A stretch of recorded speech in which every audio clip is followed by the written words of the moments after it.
Farzandlarimga kelsak, farzandlari bo'yi katta bo'lib qoldi, uyalmaydim. Nima uchun uyalaman farzandlardan? Nima uchun?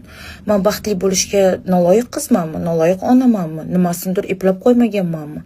Nima ularni otasi baxtli bo'lsin, otasi birinchi marta hayotda tark etib boshqa hayot qursin, men og'zimni ochib tomosha qilayman. Toki baxtli bo'lmagunimcha kurashaman. Men shunaqa ayolman. Men og'zimni ochib, olma pish og'zimga tush demayman. Baxtni izlab kurashib yashaydigan ayolman. Farzandlarimni nima uchun men farzandlarimdan so'rab ish qilishim kerak? Yo'q, meni farzandlarimmi ikkita non olib kelib boqib qo'ygan, meni farzandlarimmi kiyintirib qo'ygan yoki men onammi, masalan, agar onam menga qarshi bo'lsa ham men yo'q derdim. Chunki meni onam ham ikkita non bilan boqmaydilar. Men onamga zararim tegmaydi.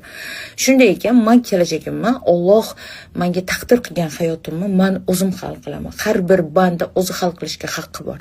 Toki men farzand emasman, hali yosh qizcha emasman, men onaman, ko'p-katta xotinman.